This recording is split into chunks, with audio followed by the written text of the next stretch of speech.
Ô pessoal, tudo bem? Sejam bem-vindos ao nosso podcast What's Next Vertiv. Eu sou Alex Sassaco, vice-presidente da Vertiv na América Latina, e hoje a gente tem um convidado especial, Guilherme Furken, da NVIDIA. Seja bem-vindo, Guilherme. Muito obrigado pelo convite, Alex. Obrigado. Esse nosso espaço é para a gente discutir os desafios, as inovações da infraestrutura digital de missão crítica. E a gente trouxe um especialista para a gente ter esse nosso podcast inaugural. Guilherme, a gente está vendo uma inovação muito grande na questão de inteligência artificial. Está vindo um boom, tem visto também algumas pesquisas dizendo que a inteligência artificial vai crescer 30%, crescimento composto aí nos próximos 3 anos. Qual que é o papel da NVIDIA? Como que a NVIDIA vê esse crescimento? Bom, a gente faz parte dessa escalada de inteligência artificial pelas últimas décadas, né? Nem todo mundo estava atento do que a gente estava desenvolvendo junto com o mercado. O grande boom que aconteceu foi no novembro de 22, tem um pouco mais aí de 2 anos, com o surgimento do OpenAI, com o ChatGPT 3.5, né? Uhum. E ali o mercado olhou e falou, caramba, dá para fazer um monte de coisa com esse negócio chamado Generative AI, e muitos olharam e falaram, isso, a NVIDIA talvez tenha dado sorte, está nesse mercado. Ao contrário, a gente vem trabalhando com solução de inteligência artificial já há bastante tempo. Ou seja, não começou no ChatGPT, a inteligência artificial já tinha começado isso há muito tempo antes. Já há bastante tempo. O primeiro contato que a gente teve, que a NVIDIA teve com inteligência artificial, que a gente fala, é o AlexNet, que surgiu em 2012. E ali foi um trabalho feito pela Universidade de Toronto, onde visão computacional, de identificar se era, entre aspas, gato ou cachorro, né? Então você treina uma rede neural e apresenta um monte de foto de gato, diz isso aqui é um gato, você apresenta um monte de foto dizendo que é um cachorro, e aí você apresenta uma foto e pergunta, o que é isso? E aí diz se é um gato ou cachorro. Esse resultado, ele chamou muita atenção do mercado, porque o que tinha disponível na época era muito avançado, era um resultado bastante forte. E ali a NVIDIA olhou e falou, eu tenho potencial de fazer muito mais por causa do paralelismo que existe dentro das GPUs. A GPU é uma unidade de processamento, a princípio gráfica, mas uma das aplicações aceleradas. E aí a gente constrói uma arquitetura que é uma arquitetura propícia para fazer aceleração computacional multipropósito, não só para inteligência artificial, mas a gente começou a desenvolver várias aplicações de propósito específicos, né? E esse caminho, essa jornada que a gente teve na inteligência artificial, depois a gente entregou para o Elon Musk ainda, o OpenAI, quando era uma startup lá em 2016, entregou o primeiro supercomputador que a gente desenhou, e um supercomputador voltado para a inteligência artificial, o DGX, que foi uma máquina que a gente demorou 5 anos para desenhar. Então a gente fez um trabalho interno de construir um supercomputador para extrair o máximo de performance possível, não só a respeito de hardware, mas tem uma camada de software importante, para que a gente pudesse dar as ferramentas adequadas para esse grupo de trabalho, que ainda era uma startup, no nosso programa Inception, o OpenAI, em 2017. E aí quando surge o modelo do OpenAI, o ChatGPT 3.5, o mercado olha e fala, o que tem por trás disso? E aí descobriram que por trás disso, na verdade, existia um grande cluster, uma grande infraestrutura com 10 mil GPUs da NVIDIA que foi capaz de treinar aquele modelo que chamou tanta atenção no mercado. E desde então, nos últimos 2 anos, teve uma escalada aí grande de novos modelos, novas investigações e pesquisas e tudo que vem evoluindo o mercado de inteligência artificial. Então, por isso que a NVIDIA se tornou tão conhecida nesse mundo, porque a gente não só entrega a parte do hardware, que é uma plataforma computacional acelerada por GPU, para tarefa multipropósito, mas também toda uma camada de software, toda uma estrutura aí, uma arquitetura de software e ferramentas para desenvolvedores que é importante para construir as soluções que estão disponíveis no mercado. Bacana. A NVIDIA, na verdade, ela é muito conhecida pela questão do hardware, né, do GPU. Mas pelo que você está me dizendo, o espectro da NVIDIA ele é muito maior, né? Toda a parte de experiência, a parte de software. Conta um pouquinho como é que funciona isso, essas interações com os clientes. E para quem está querendo começar, entrar nessa jornada, não só de inteligência artificial, mas toda essa questão de inovação, qual que é a dica que vocês dão? Qual que é o caminho que vocês sugerem? Tá. Então, a NVIDIA é muito conhecido pela parte do hardware, né? A gente praticamente monetiza a empresa pela venda das GPUs que são integradas dentro de servidores dos nossos parceiros comerciais, a gente não vende direto. Mas o hardware em si, ele não é suficiente para desenvolver uma aplicação. Então existe um conjunto de ferramentas que a gente disponibiliza para o mercado para que isso sirva de ferramentas para desenvolver aplicações. Então eu brinco que a gente não é o marceneiro. A gente tem a caixa de ferramenta para o marceneiro fazer o trabalho dele de maneira mais eficiente, mais rápida e construir soluções de uma maneira mais precisa. Então, dentro desse conjunto, existem 350 bibliotecas e ferramentas para desenvolvimento de propósito específico. E quando a gente vai ao mercado, a gente ensina o mercado, os desenvolvedores, os pesquisadores, os cientistas, de como utilizar essas ferramentas. Então, por isso que a gente não se coloca como uma empresa de hardware, mas sim de full stack.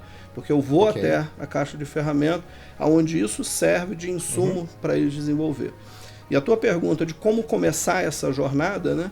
Eu acho que é importante as empresas elas olharem para esse desenvolvimento, essa evolução que está tendo no uso da inteligência artificial para transformar o seu negócio de uma maneira muito pragmática de falar, para que eu quero utilizar isso daí? Eu vi que uma empresa está utilizando e teve uma melhor eficiência na parte de otimização de rotas, ou predição de vendas, ou a parte de cibersegurança. Bacana, isso serve como uma motivação. Mas dentro do meu negócio, onde que existe uma oportunidade, uma área de uso de inteligência artificial generativa para melhorar o meu negócio? Então, quando eu faço essa análise, eu também tenho que buscar, eu tenho dado suficiente para treinar e para customizar essa rede neural, essa rede de inteligência artificial para a minha verdade, para o meu negócio. Então, se ela identifica isso, bacana. Próximo passo como é que eu vou fazer isso? Eu vou comprar uma solução pronta de mercado e vou customizar ela para dentro do meu negócio, ou eu vou criar uma solução para chamar de minha e tomar a decisão, construir uma solução, agora eu posso colocar ela para rodar em qualquer infraestrutura, qualquer local. Quando ele toma a decisão de construir a sua solução, existem talvez 2 caminhos. Ele pode falar, não, eu tenho os meus desenvolvedores, eu tenho gente que constrói a solução para mim, eu vou dar treinamento, capacitação, certificação para esse pessoal, dele conhecer as ferramentas que estão disponíveis, que ele não precisa reinventar a roda. Ou ele pode contratar uma empresa especializada em criação de solução, desenvolvimento e otimização. Aí a gente apresenta empresas que fazem parte do nosso ecossistema. Existem aí várias empresas que se especializaram em criar soluções para o mercado e ela pode construir uma solução específica para esse cliente. Com base nisso, inclusive, Guilherme, que você comentou, eu imagino que precisa de um hardware muito poderoso, né? Uma grande carga de processamento, ou seja, grandes data centers para poder atender essa demanda. Como que funciona esse papel? Qual que é a visão da NVIDIA em relação a isso? A agenda que a NVIDIA tem é de criar essa plataforma computacional acelerada, multipropósito. Então, essa é a agenda de desenvolvimento interno, isso passa por hardware e passa por software também. E aí é interessante a gente colocar algumas métricas, né, de entender o que isso significa no mundo prático. Existem várias aplicações que a gente consegue dar uma aceleração de 100 vezes. Então, em vez de 100 unidades de tempo, eu consigo fazer em 1 unidade de tempo a mesma tarefa. A diferença é que eu não estou fazendo isso num servidor, numa capacidade computacional só com CPU, mas eu estou fazendo numa máquina que tem CPU e mais a GPU. Isso que a gente inventou, da plataforma computacional acelerada. Então eu estou transformando um data center que, em vez de eu ter 100 servidores, eu vou ter um servidor, porque ele tem uma capacidade de aceleração computacional de 100 vezes, fazendo uma métrica de 1 para 100. Tem aplicações que são maiores, algumas aplicações de Spark 150 para 1, e tem outras que não são tão, entre aspas, né? 30, 40, 50, mas tem um ganho computacional muito expressivo. Esse mesmo servidor, que agora tem um conjunto de CPU e GPU, ele tem um consumo elétrico maior do que uma máquina só com CPU. Bem maior, inclusive, né? 3 vezes. Né? Só que pensa bem, e o custo também é maior. Então eu tenho um custo ali de 50% a mais, um fator de 1,5 no custo dessa máquina, comparado com uma máquina só com CPU. Só que só com CPU eu preciso de 100. Então no final eu tenho um ganho energético para a mesma capacidade de processamento, de performance, de 30 para 1. Ou seja, na verdade, ele consome mais porque ele processa mais. Exato. Você está me dizendo que densifica o data center Ou seja, você tem não é o fato de você ter as GPUs processando mais, consumindo mais, tendo cargas que atinjam aí 100 kW por rack, que você está sendo menos eficiente. Muito pelo contrário. Pelo contrário. Essa demanda energética está deixando o data center mais eficiente. Exatamente, porque aí em vez de eu consumir energia em 100 servidores, eu estou consumindo em um. Esse ele consome 3 vezes mais do que uma unidade do CPU, então eu tenho um ganho energético de 30 vezes. Ganho energético, ganho de espaço e de custo também. E de custo também, porque aí, como eu tenho um aumento de 1,5, eu tenho 60 vezes um ganho de custo efetivo. Então isso é um benefício grande, porque agora eu tenho um adensamento. Então se eu tenho uma tarefa fixa para desenvolver, eu não preciso dessa infraestrutura toda, eu tenho uma infraestrutura muito menor e eu tenho um adensamento de consumo de energia. O que está acontecendo hoje no mercado é que com essa capacidade computacional no limite tecnológico, as empresas estão vendo que eles conseguem fazer muito mais. Porque antes, para ele fazer uma determinada tarefa, por exemplo, para treinar um modelo numa infraestrutura que não é acelerada, com a última geração aí de plataforma computacional da NVIDIA, eu precisava de uma infraestrutura tão grande, espaço tão grande, tanta energia, que o custo não vale, não fecha a conta. Então, quando a gente leva essa solução para o mercado olha e fala, puxa, então eu consigo fazer coisas que antes eu não conseguiria fazer, porque o meu custo computacional seria muito alto. E esse custo computacional ele tem duas variáveis. Uma é custo, é grana, é quanto de espaço, de energia, de equipamentos e etc. eu tenho. E tem a variável tempo também, porque se eu precisar fazer o treinamento de um modelo que vai demorar 10 anos para treinar, eu perdi a janela de oportunidade, não vale a pena, é muito tempo, processamento... Você está me trazendo outro benefício aí. Então, além de tudo isso que a gente comentou, o adensamento, eu conseguir ser mais eficiente em termos de espaço, custo, processamento, o deploy também ele é muito mais rápido. Ele é mais rápido. Então eu consigo entregar a tarefa de uma maneira mais rápida. E isso em alguns mercados é importante. A gente está vendo aí várias aplicações de assistente virtual e etc. que o tempo de resposta dele me dá uma resposta de um questionamento, de um prompt, ele precisa ser também feito de uma maneira rápida, não esperar uma hora. Né? Então, esse adensamento que eu trago para dentro do data center para fazer coisas que antes era impossível fazer e com um custo computacional mais baixo, ele traz desafios. Porque agora é o que você falou, agora eu trago para o mercado um adensamento dentro de um rack, por exemplo, que ele tem 120 kW de consumo. Isso antes, dentro de um data center tradicional, às vezes é o consumo de uma sala inteira, né? Exato. E agora eu estou falando que eu estou dentro de um rack. Por que eu estou dentro de um rack? Porque ali eu consigo entregar uma solução onde a relação de capacidade computacional de resolver determinada tarefa, voltado para a inteligência artificial ou para outros desafios da física e etc. Eu consigo fazer ele com um custo computacional mais baixo que viabiliza a aplicação, show de bola. Eu tenho um custo para isso, que é o custo de eu ter agora um adensamento de consumo de energia e de dissipação de calor dentro de um único rack. Se eu pensar que agora um rack ele talvez não seja suficiente para o meu desafio, eu preciso agora de um corredor inteiro de racks, ou eu preciso de uma sala, eu preciso de um facilities.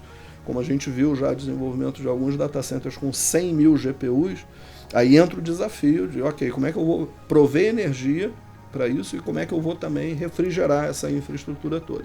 E aí entra a parceria com a Vertiv, que é importante porque como a NVIDIA, a gente trabalha sempre no limite tecnológico, né? Eu vou até o extremo tecnológico, tem muita pesquisa e desenvolvimento de falar, bom, se eu estou colocando tantos servidores, a parte de rede, de comunicação entre todos esses servidores precisa ser o mais eficiente, 800 GB de velocidade, acesso ao armazenamento, ao storage e tudo, eu também preciso ter parceiro que consiga caminhar a mesma velocidade de inovação, porque senão eu vou estar à frente e falo, tá, agora quem vai suprir energia para isso tudo, quem vai refrigerar isso tudo? E aí entra o desafio de ter um ecossistema de parceiro que nos ajude também a inovar em outras áreas que não só a área de expertise, de inovação, que é o que a gente vem fazendo na área de GPU, de rede, de storage e tudo mais. Esse ponto é super importante, né? Porque, na verdade, isso é claro, isso é notório em todo o mercado, o quanto a NVIDIA vem alavancando, ela vem puxando essa aceleração, né? E aí é super importante ter parceiros que consigam te proporcionar, acompanhar junto, como você mesmo comentou, Guilherme, alavancar isso para poder estar acompanhando, né? Mudando um pouco agora para a parte da infraestrutura, né? Então, a gente viu todas as vantagens em relação a ter um processamento mais rápido, essa densificação, comentou dos desafios aí em relação a você manter esse ecossistema, esse sistema funcionando, né? Então, tem desafio de energia, e aí, essa dissipação, 100 kW aí, assim, é muito calor, né? Tem uma pesquisa, na verdade, tem uma parceria entre a NVIDIA e a Vertiv para poder proporcionar e desenvolver soluções de refrigeração líquida, porque nessa capacidade de processamento, de dissipação de calor, tem que ser refrigeração líquida, né? Exato. Existe um trabalho em conjunto, uma parceria da Vertiv e da NVIDIA nesse caminho, né? Você pode comentar um pouco mais sobre isso? Então, esse é um trabalho que a gente desenvolve, porque esse rack que eu mencionei, que é o modelo GB200 NVL72, tem 72 GPUs dentro de um único rack, ele só é possível através de refrigeração líquida, por ar não dá. Então aí entram várias técnicas, aí a Vertiv é especialista nessa área, né? Mas a gente tem uma colaboração grande para a gente provar e para a gente testar e para ver o que é efetivo no desenvolvimento, né? Porque a gente, quando vai para um data center, a gente tem vários desafios, né? Tem um cara que tem um data center já existente, ele tem, e aí o benefício do data center existente, que ele tem acesso à energia, à conectividade, a espaço, e etc. Só que ele precisa fazer uma remodernização, ele precisa fazer o rebuilding lá, né? E aí, como que isso é feito, entram várias técnicas, entram várias possibilidades, vocês entendem melhor do que eu, né? Mas para que isso seja possível, também eu preciso ter uma arquitetura de referência do lado desse rack computacional, junto com a parte de refrigeração, para que a gente fale, ok, essa arquitetura de referência ela é adequada quando eu estou fazendo um rebuilding de um data center existente. Mas existem outras situações, e a gente está vendo no Brasil um boom gigantesco de facilities, né, de real estate, aí, de empresas que estão investindo massivamente em construção de data centers novos, e aí quando ele faz um data center novo, aí ele já vai numa arrancada de que ele sabe que o liquid cooling é como uma premissa para a evolução futura, e a gente sempre vai estar no limite tecnológico. Então, eu tenho certeza que na cozinha aí, entre a NVIDIA e a Vertiv, está rolando várias pesquisas e interações para a gente falar, ok, qual é o próximo passo que a gente vai dar do NVL72, qual é a próxima arquitetura e como é que eu vou dar energia, como é que eu vou refrigerar isso tudo. E esse trabalho cooperado, ele gera frutos da gente estar nesse limite tecnológico. Esse ponto, desculpa até o gancho, esse ponto é super importante, né? Que você tocou num ponto que realmente, né, o Brasil, existem divergências de informações, né, mas centenas de megawatts instalados de data center, e tanto dos data centers novos que já estão sendo preparados já para absorver toda essa tecnologia, para hospedar essa tecnologia, na verdade, né, inteligência artificial e tal, existem os data centers legados. Então, assim, pelo que a gente tem conversado aqui, eu vejo, obviamente, em função da aplicação desses data centers, mas eu vejo como uma vantagem. Por exemplo, eu tenho um data center legado, na qual ele é menos denso, tenho mais espaço para outras aplicações e tal. Eu consigo disponibilizar um espaço pequeno e fazer esse deploy, realmente eu fazer essa instalação, esse rollout desse ambiente para inteligência artificial. Obviamente, eu tenho que preparar minha infraestrutura em termos de energia, mas eu consigo separar um espaço aqui para poder estar fazendo isso, né? Com relação à migração, essa jornada de quem está fazendo, de quem está migrando, em termos de infraestrutura, em termos de preparo, o que você tem visto aí, Guilherme? O que você pode comentar com a gente aí? Então, existem várias empresas que estão olhando para essa oportunidade de negócio, mas a gente chama a atenção de que essa capacidade computacional acelerada que a NVIDIA disponibiliza como um full stack, uma plataforma, né, de aceleração computacional, ela não é aplicada só para a inteligência artificial. Acho que isso é importante também, porque a gente vê um movimento do mercado, e aí tem a ver com a indústria de software, como que ela desenvolveu o software ao longo de décadas, sempre numa posição de que eu não preciso eu não preciso escrever o meu software de maneira mais eficiente, né, entre aspas, porque vem uma geração de um novo processador, uma nova CPU, que vai dobrar a capacidade de processamento a cada 12, 18 meses, que é a famosa lei de Moore. Isso já não é possível mais. A CPU ela tem um esgotamento aí, físico até, de você entregar essa performance a mais no processador CPU tradicional. Então a gente vê a indústria de software num dilema, numa pressão de... Então eu estou gerando uma inflação, um aumento de custo da minha aplicação, de entregar a aplicação, porque agora a infraestrutura ela não reduz esse custo, ela não entrega mais performance. E aí a gente vê a indústria de software repensando em como entregar a solução usando técnicas de machine learning, deep learning e plataforma computacional. Por que isso é importante? Porque quando a gente olha para um legado de data center com servidores tradicionais e etc., e aí eu tenho que fazer uma renovação desse data center, se eu fizer da mesma maneira ele vai custar muito caro.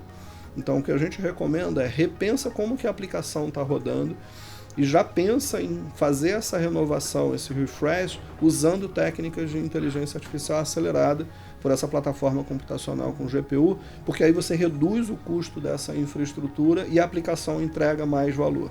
Né? Okay. Isso exige da indústria de software também de repensar como que ela escreve. Então a recomendação é, se tem um data center legado que precisa fazer uma modernização, já pensa que ele pode estar sendo feito em cima de GPU e não investir em tecnologia legada, porque daqui a pouco ele vai estar depreciado. Isso a gente vê como uma tendência da evolução do desenvolvimento de software tradicional, não necessariamente inteligência artificial.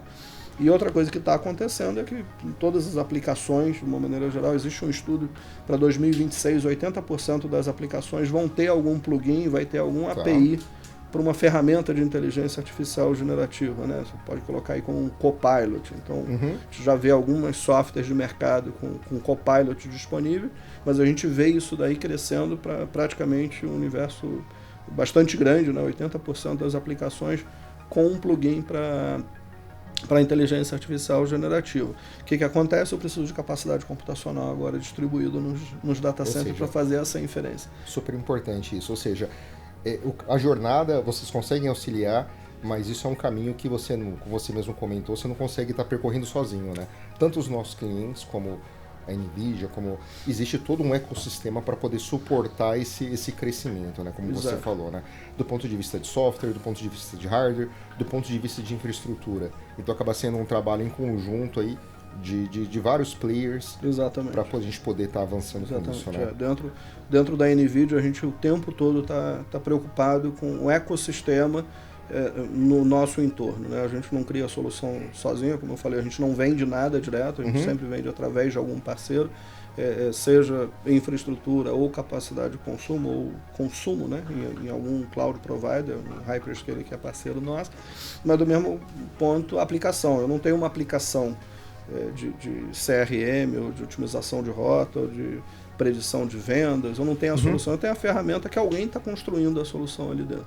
Tá. E aí essas empresas podem ser os grandes players do mercado, né, you name it, ou podem ser startups. Então existe um universo grande de startups, só na América Latina a gente está perto de 1000 startups que estão utilizando as nossas ferramentas para inovar.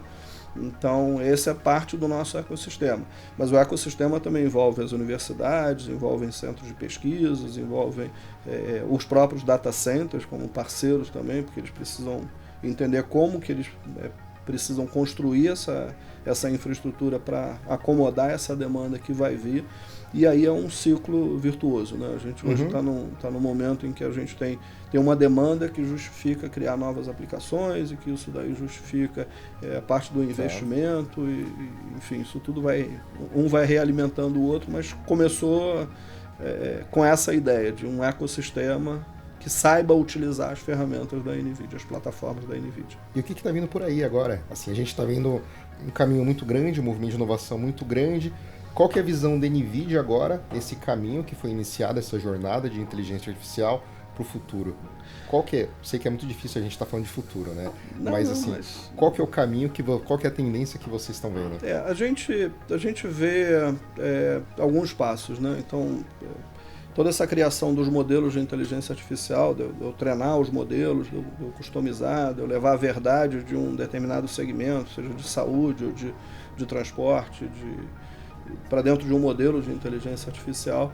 Aí a gente vê um outro momento, e isso já acontece dentro de várias indústrias automotivas, por exemplo, e próprio data center, que é você criar um digital twin, um gêmeo digital, sobre aquilo que você construiu de modelo, né? Então agora eu coloco ele dentro de um digital twin, onde eu posso fazer simulações digitais, e essa simulação digital representar a verdade, né? Então quando eu falo... Até um gancho aqui, desculpa te interromper, isso é importante também, que você acaba economizando o tempo de deploy também, né? Com esse digital twin, né? Justo, porque o digital twin, né, a criação desse mundo digital, seja para um data center, uma fábrica de carro ou um centro de distribuição, eu consigo rapidamente nesse ambiente simular situações que, para eu fazer isso no mundo real, eu gastaria muito tempo e muito dinheiro. Então eu não preciso simular uma condição de temperatura ou de fluxo de ar dentro do data center. Eu uso técnica de dinâmica de fluidos, por exemplo, da física ali dentro, e aí eu simulo condições que eu demoraria muito tempo para fazer. Um CFD, isso. Por exemplo. CFD, exatamente. Então, tem outras técnicas, mas enfim, eu faço essa simulação digital. Quando eu gero esse ambiente digital, como você falou, eu consigo me antever a problemas que eu teria ali dentro. Então, o tempo de desenvolvimento depois do projeto para fazer o built-in, eu vou reduzir ele drasticamente. Então, se a gente pegar aí um data center recente que foi colocado 100 mil GPUs, ele fez num tempo de deploy muito pequeno. Considerando toda a dificuldade que existe ali dentro, ele fez num tempo bem reduzido de colocar no ar, porque ele tinha já um ambiente simulado. Tá. E aí depois a gente entra numa outra fase, que é então primeiro eu tenho o modelo, depois eu faço a simulação no mundo digital e eu vou para o mundo físico. E aí eu tenho toda a parte de veículo autônomo, de coisas autônomas, né? A parte toda de robótica, a parte toda de assistente digital. Então aí a gente coloca isso no ambiente físico, né? Então a gente tem uma predição de que tudo que se move vai ser autônomo. E a gente já vê muito sistema autônomo no mercado, né? Avião, por exemplo, grande parte do trajeto de um avião ele é feito de maneira autônoma, né? E aí robôs autônomos, e aí toda a parte de automação industrial. Então você colocar isso no mundo físico, então você transformar isso em algo prático vai ser uma fase que a gente vai ver aí pela frente. E quando tem essa parte, aí a gente vai precisar de capacidade de infraestrutura também para fazer essa inferência, né? Ou seja, só a ponta do iceberg, na verdade. A gente só está começando essa jornada. Isso daí ele tende... Vai crescer, vai escalar, vai aumentar a demanda, vai aumentar o processamento, vai aumentar a necessidade de infraestrutura, energia, refrigeração e tudo envolvido em relação a isso. Né? Existem muitos desafios ainda pela frente. A gente está vivendo só o início. Lembra que o mundo conheceu inteligência artificial generativa só há 2 anos, né? Fez agora. Impressionante. Né? Pouco tempo atrás, aí no final de novembro, fez 2 anos. De 2002 a 2004. Então, em 2 anos tiveram muitos avanços. Então, os modelos que existem hoje eles estão muito mais refinados e com menos alucinações e etc. do que a gente tinha no início, no primeiro modelo que a OpenAI disponibilizou no mercado, que aliás foi a aplicação que mais teve assinantes em um espaço de tempo, 100 milhões de assinantes em 3 meses, se eu não me engano. E a gente viu, achou fantástico, mas teve muita crítica falando, ela alucina e tudo, mas foi o primeiro modelo e depois isso veio para hoje com um nível de maturidade, etc., bem maior. E também adicionou um outro fator, né? Só mostrando aí de que existem ainda um caminho grande pela frente, que é o modelo multimodal. Então, a primeira interação que teve do OpenAI era texto. Então, eu escrevo, faço uma pergunta, faço um questionamento, dou uma determinada tarefa, ele me entrega em forma de texto, legal. E agora a gente vê modelos multimodais em que você interage com fotos, com vídeos, com perguntas, pedindo para traduzir isso de uma linguagem para outra linguagem, e aí a gente consegue fazer isso com proteína, a gente consegue fazer isso com clima. Então existe aí um universo grande de evolução de aplicações de inteligência artificial generativa multimodal, que vai abrir um universo grande aí de cenários e que vai gerar mais necessidade de processamento, porque por trás, tem que lembrar sempre, né, que por trás existe um negócio, existe um ganho operacional, um avanço tecnológico em alguma área. A NVIDIA tem investido muito num projeto chamado Earth-2, que é a simulação da Terra. Então, esse processo da simulação da Terra, aí eu estou falando de poder ter um nível de granularidade, de acuracidade, de ver como que um comportamento do clima vai se passar no microambiente. Então, não estou falando mais de previsão em quilômetros, mas sim em metros. E isso gera uma capacidade de processamento, de simulação da Terra muito grande. Esse é um projeto super importante para a NVIDIA. A outra parte é biologia. A biologia ainda existe um espaço aí para uso de inteligência artificial na biologia, nos desafios aí de saúde, de busca de curas de doenças e tratamentos. E traçando um paralelo em relação a esse crescimento, a gente está vendo que essa demanda ela só vai aumentar, né? A gente só está vendo essa ponta do iceberg. Se hoje, se puder dar uma estimativa aí, se hoje as demandas do rack de processamento estão em torno aí 100 kW, 120, 130, a NVIDIA tem alguma previsão de quanto que isso pode chegar em termos de demanda? Não, Alex, eu não tenho essa informação, eu não tenho, não vi. Mas certamente a gente está... porque, assim, a gente tem que a gente chama de pace de inovação, né? Innovation pace, de a cada ano ter uma geração nova de processador ou de arquitetura, né? Não se apegar muito ao processador GPU, na verdade, esse é o que chama mais atenção, mas por trás disso existem outros 7 chips que a gente desenvolve, porque isso tem que compor uma arquitetura de referência, porque só o chip ele não faz muita coisa. Sozinho eu preciso ter um conjunto aí de outras tecnologias, né? Então essa inovação a cada ano, ela traz justamente um desafio de eu aumentar a capacidade computacional, de eu reduzir o meu custo energético e custo de aquisição para a mesma performance. Então isso é um avanço que a gente já se comprometeu com o mercado de fazer a cada ano. Então agora a gente está entregando o Blackwell, que é o novo processador, mas junto com o Blackwell existem todos os outros aparatos por trás, né? Eu falei do DGX, né, do DGX, que foi a plataforma que a gente entregou para o Elon Musk lá atrás, em 2016, para a OpenAI. Um DGX, para dar uma ideia, ele tem 35 mil componentes. Ele é todo construído com robô, e ele é todo projetado com inteligência artificial. Então a gente usa a própria tecnologia para conseguir inovar, para conseguir avançar. Então o trabalho que a gente faz é usar a própria tecnologia para melhorar a próxima geração e que essa próxima geração ela consiga entregar mais valor para esses desafios que a gente vai ver. E aí entra também, né? Tem muita gente que fala, eu preciso esperar a próxima geração para fazer o investimento. Se você ficar esperando a próxima geração, você não vai comprar nunca. Porque a gente já tem anunciado a próxima geração que não está disponível, a gente tem uma geração que está disponível hoje. Então sempre a recomendação é, compra o que você precisa hoje e tenha certeza de que a próxima geração ela vai ser compatível com o que você desenvolveu, do ponto de vista de aplicação, bacana, mas ela vai te entregar mais valor.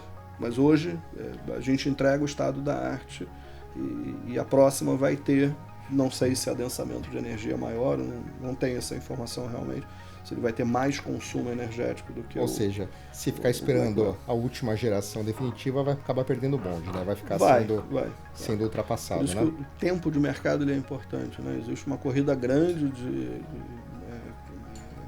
capacidade computacional, então as empresas e as startups têm muito essa preocupação, né? Eu preciso ter acesso à infraestrutura, à capacidade, e aí é onde tem disponível, é onde ganha mercado. Então a gente tem falado isso muito com investidores e com empresas. Então tem perfil para fazer investimento em que a gente chama de AI Factory, existe a demanda reprimida. Então, se você tiver condições de investir e atender essa demanda reprimida, você vai ter um sucesso. A gente vê isso em vários mercados, né? Legal, Guilherme. Guilherme, excelente bate-papo, viu? Que bom. Muito obrigado pela sua visita. Obrigado. Eu que agradeço. Obrigado. Pessoal, obrigado por assistir a gente. Esteja conectado. Para mais informações, acesse o site da Vert e também as nossas redes sociais. E fique atento aos próximos episódios. Obrigado. Tchau.